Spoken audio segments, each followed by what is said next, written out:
Hi, I'm Corinne, and this is the story of how my family sold my fiance's ring to fund my sister's healing journey, and how I learned that quiet doesn't mean invisible. They didn't tell me, they just took it. No warning, no apology, just a legal envelope and a live stream from Bali. But what stayed with me wasn't the betrayal, it was the stillness that followed. The way my name disappeared from every version of the story they told. Before we go any further, tell me, have you ever felt like someone edited you out of your own life? If yes, comment number 1. If no, comment number 0. This is a family drama you don't want to miss. I didn't expect silence, but that's what I got when the drawer opened. No click, no velvet box. Just space that felt colder than the weather outside. I stood frozen, hand still hovering over the drawer, like my fingers could summon what used to be there. Everett always kept things deliberate. His shirts folded a certain way, his keys in a bowl by the door, and the ring in that velvet box. That drawer had become a ritual. I'd open it on quiet nights just to touch the cloth. Remind myself he'd asked, that it was real. But now it was just paper clips and a sticky note from 2021. Rain tapped against the old bay window in my childhood bedroom. I could hear the Kenmore heater downstairs clicking like it was trying to keep up with the cold. Everything else smelled familiar, old pine polish, a faint trace of lavender from the linen drawer, and cinnamon waffles wafting in from the Langley house next door. Fridays always smelled like that on this street. I searched again, moved aside tissues, an old necklace chain, a roll of masking tape. Still no ring, still no box, still no heartbeat of him. I pulled on a sock and padded down the stairs, heart knocking louder than my steps. The kitchen light was soft yellow. Mom sat at the table, flipping through Good Housekeeping, a half-drunk cup of coffee beside her. Dad was at the counter, stacking sections of the Oregonian. "Mom?" I asked, trying to sound steady. "Do you know where my ring is?" She didn't look up. "What ring?" "The ring, Everett's." She finally met my eyes, blinked like I'd asked about a junk drawer. "Oh, that. We sold it." I waited for the punchline. It didn't come. "Callista needed time away," she said, like that explained everything. "Her Bali retreat started last week." I felt the room tilt slightly. "You weren't wearing it," Dad added. "We figured—" "You figured it wasn't mine anymore?" He folded his arms. "It was just sitting there, Corinne." "That ring was designed by him, for me." Mom sighed. "You're not still getting married, are you?" I couldn't breathe. I turned and walked away before something sharp came out of my mouth. Back upstairs, I opened the drawer again, though I already knew what wasn't there. But this time I noticed something, folded gently in the back corner, like it had been left for last. The navy cloth. The one with the white daisies embroidered in the corner. My fingers traced each stitch like they were lines in a journal. They didn't just sell the ring.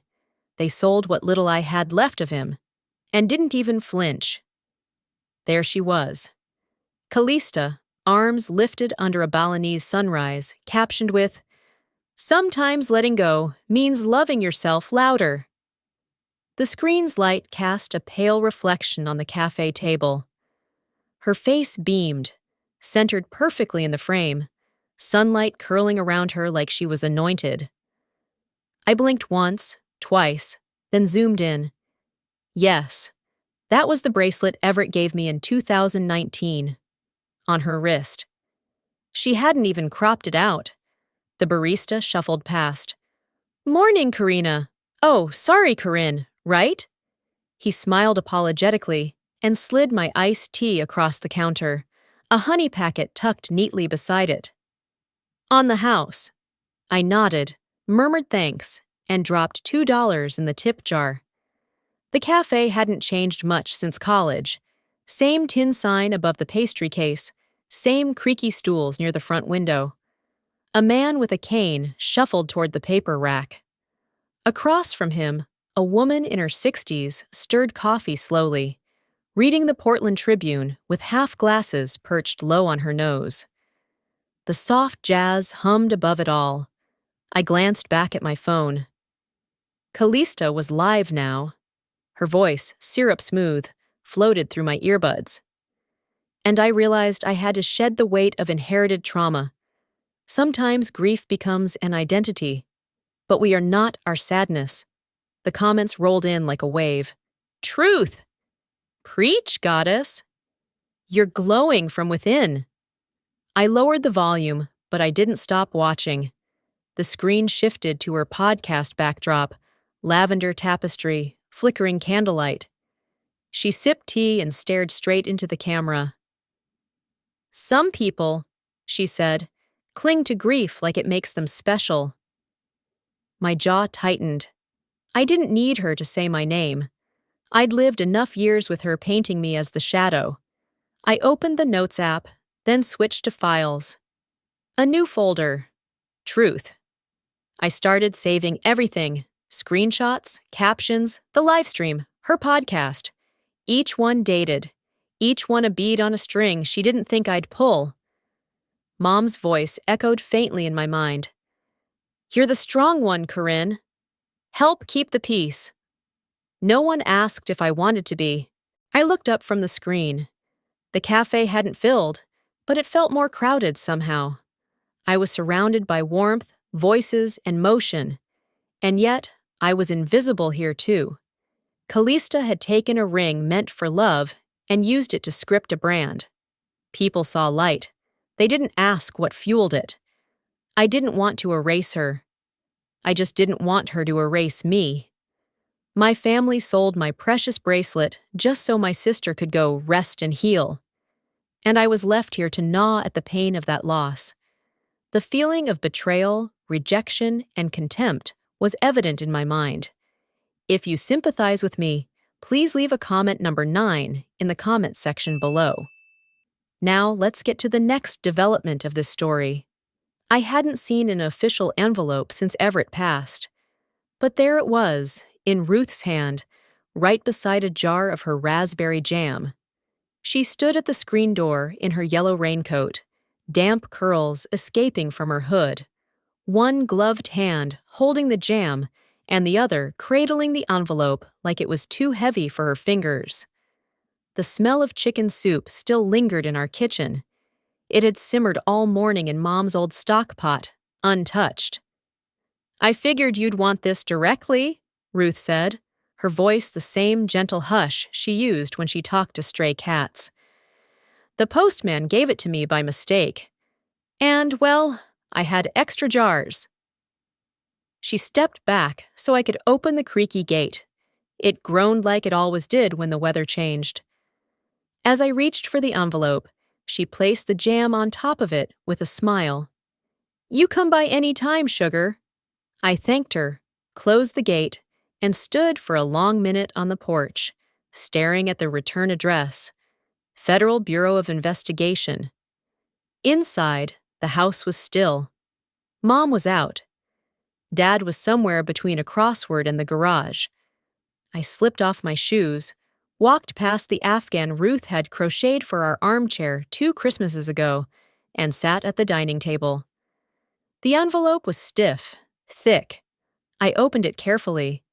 They were requesting verification about a valuable asset jointly acquired by Everett Langford prior to his passing.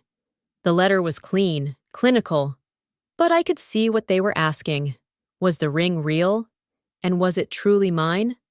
I went upstairs and opened the plastic storage bin under my bed. It hadn't been touched in months. Inside were old receipts, printed emails, photos, and a sealed envelope I hadn't had the strength to reread. Everett's handwriting was still careful, still intact. If anything happens to me, it's yours. One line, on a sticky note, folded into a letter he wrote after his second surgery. The sun had set, though I hadn't noticed. The old brass lamp beside my desk cast a pool of warm gold across the papers as I scanned one page after another. Insurance documents, receipts, a photo of us holding the jeweler's design mock-up. Each file dropped into a folder labeled Truth. Then I pulled out Everett's note again. I read it slower this time. Don't let them take your voice or your worth. I wasn't sure what I was building. I just knew it had to be mine. Some things you say once, and they echo forever. Others, like the truth, you whisper to yourself until you finally believe it. The yarn clicked softly against Ruth's needles as she sat beside me, her hands a quiet blur of motion. Across the room, the women in the church fellowship hall chatted about grandkids and cookie recipes, their laughter weaving through the scent of peppermint tea and lemon bars. My mug rested warm in my hands, barely touched. "Grace is looking for a sponsor for the gala," Ruth said casually, as if she hadn't just passed me a lifeline disguised as a biscuit recipe.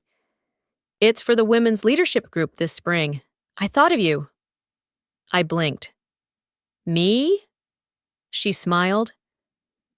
"You've been through more than most, and you still stand up straight. That counts." I didn't answer right away. I just nodded, the way you do when someone says something so kind it bruises a little. Grace, her daughter, waved from across the room. She looked like someone who always knew where the pens were. By the end of the afternoon, I'd agreed. On one condition, I wouldn't speak at the event. I'd send in a short video, something simple, honest. Ruth gave my hand a squeeze and whispered, "Sometimes the quiet ones do the most lasting work." That night, back in my rented studio above the old bookstore on 28th, I set up my phone on a stack of paperbacks and watched myself in the screen for a long while before hitting record. Outside, the park was blooming, rows of plum blossoms reaching for spring with trembling urgency. I spoke slowly, carefully. About Everett, about the ring, about what it felt like to disappear in a family that only remembered the loud parts. I didn't name names, I didn't place blame, but I told the truth in the voice Everett would have recognized, quiet but steady.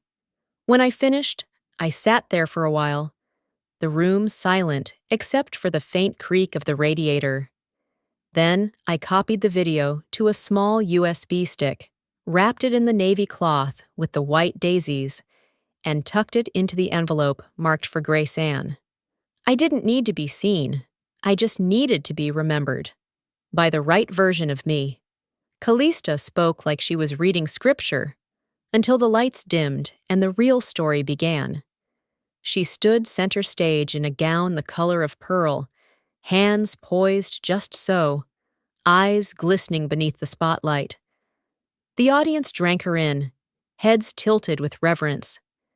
"Forgiveness," she began, "is not about forgetting. It's about choosing joy anyway."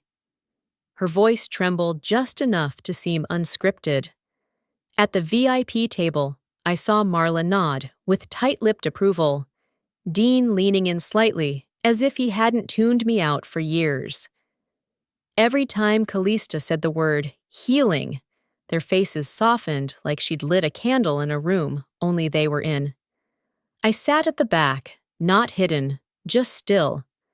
My black dress didn't shimmer, my hair wasn't pinned up, and I hadn't come for attention. I came with a truth wrapped in navy cloth and a voice I wasn't letting vanish again. Callista's speech ended with a gentle clasp of her hands. "To all the brave women who choose light, not legacy." The applause started soft and swelled quickly. She stepped back, radiant, smiling like the moment had always been hers. Then the lights shifted. A quiet cue. The screen behind the stage flickered from the event's soft logo to black.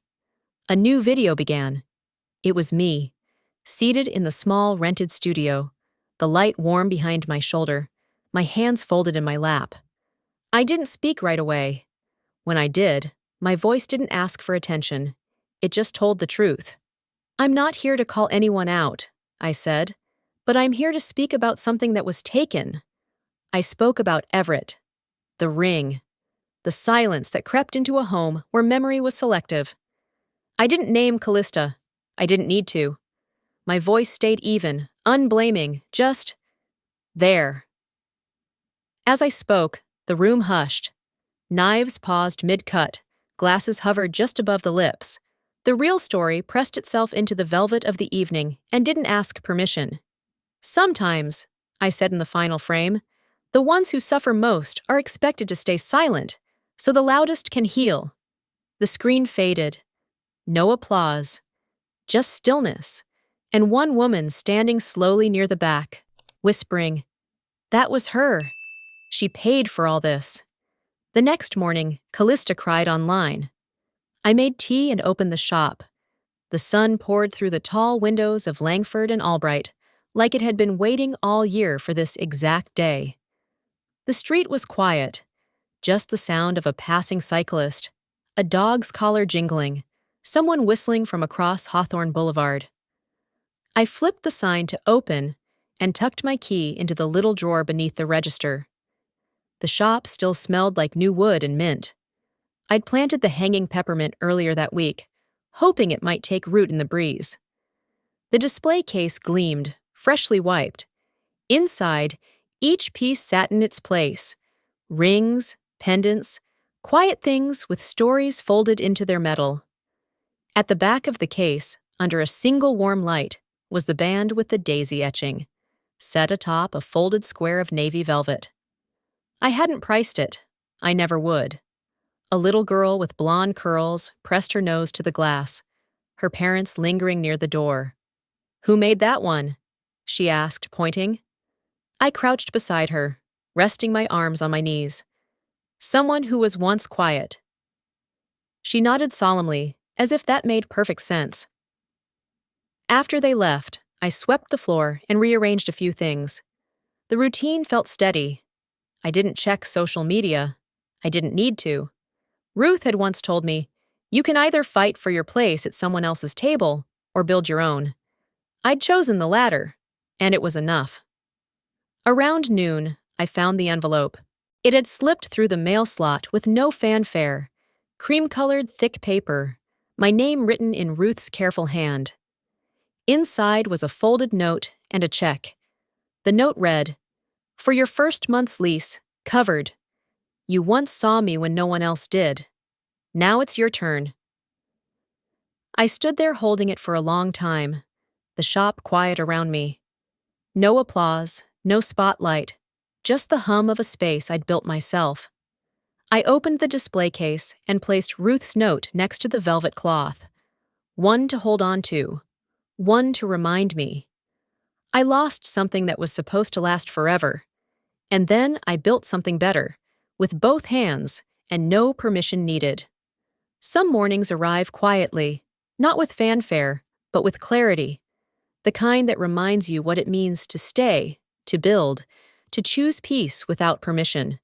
What began as a stolen ring became something far greater, the reclaiming of a voice that no longer asked to be invited to the table.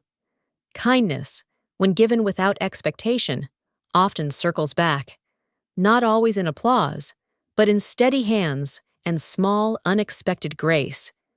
If this story found a quiet place in your heart, consider who in your life might be whispering through the noise, just waiting to be heard. After all, some of the strongest foundations are built not from what we lost, but from what we decided to grow in its place.